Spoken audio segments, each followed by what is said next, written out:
हमारी सामाजिक कार्यकर्ता लड़ाकू साथी सुमली बाई तैयार रहे। सुमली बाई। हेलो हेलो, सभी को जय जोहार, जय आदिवासी, जय भीम।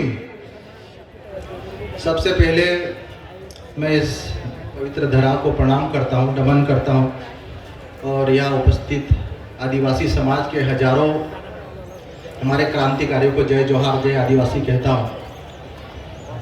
हमारे पुरखों को नमन करता हूँ और मैं दिल की बात आप सबको बताना चाहता हूँ कि मैं आप लोगों से सीखने के लिए आया था। मैं अपना भाषण देने के लिए नहीं आया था, लेकिन फिर भी मंच का और आयोजन करताओं का और आदिवासी एकता परिषद का तहे दिल से धन्यवाद और आभार प्रकट करता हूँ कि मैं अपने कुछ सुझाव आपके सामने अपने रखने जा रहा हूँ। साथियों, सबसे पहले मैं, हमारे जो पूर्व वक्ता है उन्होंने बहुत अच्छी बातें कही है, बहुत कुछ सीखने को मिला है। खासकर हमारे जितेंद्र भाई वसावा ने जो आदिवासियों के इतिहास की जो खुदाई करी है, 23,000 साल तक गए और डीएनए तक पहुंच गए। ये मध्य प्रदेश ही नहीं पूरे देश का एक ऐसा आदिवासी युवा है, उसके लिए एक बार जोरदार तालियां बजना चाहिए साथियों, क्योंकि हम लोग हमारे इतिहास की तरफ बहुत कम जाते हैं। दूसरा, मैं इस पेंटिंग को देख रहा था जो आपके सामने चित्रित की गई है और जिस पेंटर ने भी बनाई है, और उसने जो गहराइयां प्रदर्शित दर्शित और आप लोगों को इस गहराई के माध्यम से संदेश देने का प्रयास किया है, उसके लिए भी एक बार जोरदार तालियां होनी चाहिए।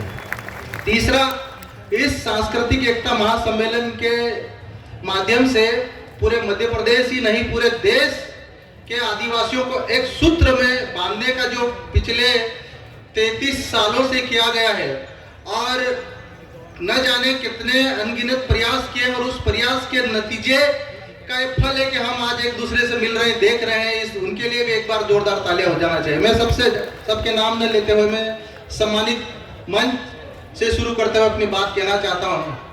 जितेंद्र वसावा जी ने कहा है साथियों कि 23,000 साल का हमारा इतिहास है, लेकिन मैं आप लोगों को थोड़ा और आगे ले जाना चाहता हूँ। तो आधुनिक मानव जिसे हम होमो सेपियंस कहते हैं, उनका इतिहास 30,000 से लेके 3 लाख वर्षों तक का मिलता है। और मानव हिस्ट्री, मानव इवोल्यूशन का बात करते हैं तो लगभग अभी तक जो वर्ल्ड में जितने भी रिसर्च हुए उनके वैज्ञानिक प्रमाण आए हैं कि बंदरों से धीरे धीरे हम इंसान तक कैसे पहुंचे, तो उसका हिस्ट्री जो मिला है 10 लाख साल तक का इतिहास है। होमो सेपियंस से पहले निएंडरथल से पहले डेनिसोवेंस और डेनिसोवेंस से पहले 1-2 प्रजातियां और थे, उनका नाम नहीं याद आ।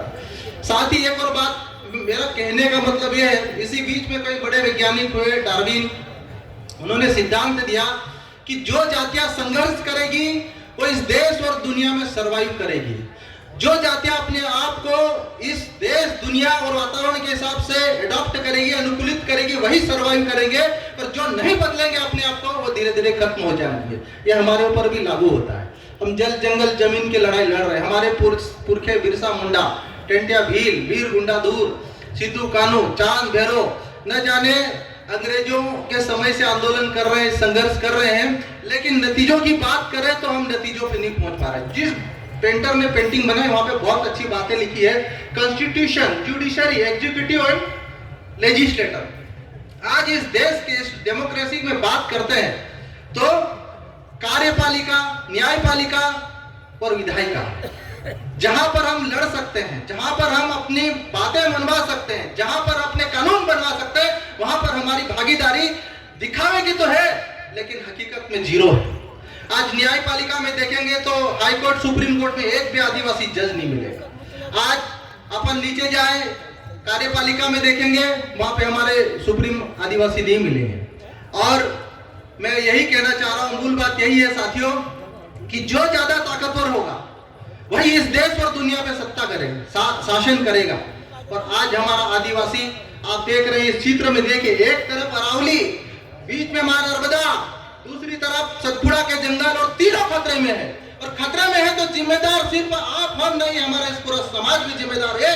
क्योंकि अगर इस डेमोक्रेसी में रह के अगर हम लोग अपने अधिकार नहीं ले पा रहे, लोकसभा विधानसभा में जाकर संसद पर चढ़ के कानून नहीं बना पा रहे, तो हमें डूब मरना चाहिए।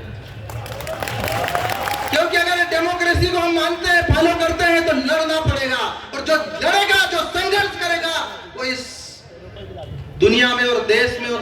में सरवाइव करेगा। लेकिन हम लोग लड़ना भूल गए, बोलना भूल गए। हमें लड़ना पड़ेगा। जिस प्रकार ये सांस्कृतिक एकता महासम्मेलन आयोजित किया जा रहा है, इनसे हमको सीखना चाहिए। सांस्कृतिक नाम पर एकजुट हो, राजनीतिक एकता के नाम पर एकजुट हो, और सामाजिक रूप से भी एकजुट हो, और इकोनॉमिकली ताकत के रूप में भी एकजुट हो। आज हम इकोनॉमिकली सबसे ज्यादा पीछे हैं। तो मैं यही कहना चाहता हूं, मेरा मूल यही है कि हमें मिलकर संघर्ष करना है। और हम सबके सामने जो आज इस मंडाल में बैठे हो, इस मंच पर बैठे हैं, हमारे सामने चुनौतियां हैं कि देश में जो नोटिफाइड 700 के लगभग ट्राइबल कम्युनिटी है, उनको एक मंच पर आना होगा, और लगभग 500 नॉन नोटिफाइड ट्राइबल है, उनको एक मंच पर आना होगा। हम मिलकर लड़ेंगे और जीतेंगे। बस यही मेरा आप लोगों को सुझाव है। आखिर में मैं अपनी नारा लगाना चाहता हूं, उसके साथ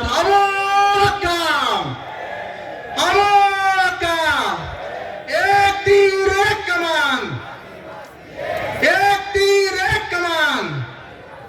मैं एक बात बोलना चाहता हूं कि अधिकार हमारे जीने के तो चढ़ के लेंगे सीने से, क्योंकि मांगने से नहीं मिलेगा, छीनना पड़ेगा। साथियों, ये समय बदल गया है, वक्त की मांग है। अधिकार हमारे जीने के चढ़कर लेंगे सीने पे, छाती पर चढ़कर अपने अधिकार लेना पड़ेंगे तो मिलेंगे। साथियों, ये हमको हमारी सोच में बदलाव लाना पड़ेगा। आप सभी को जय जोहार, जय आदिवासी, धन्यवाद, बहुत बहुत जय भील प्रदेश।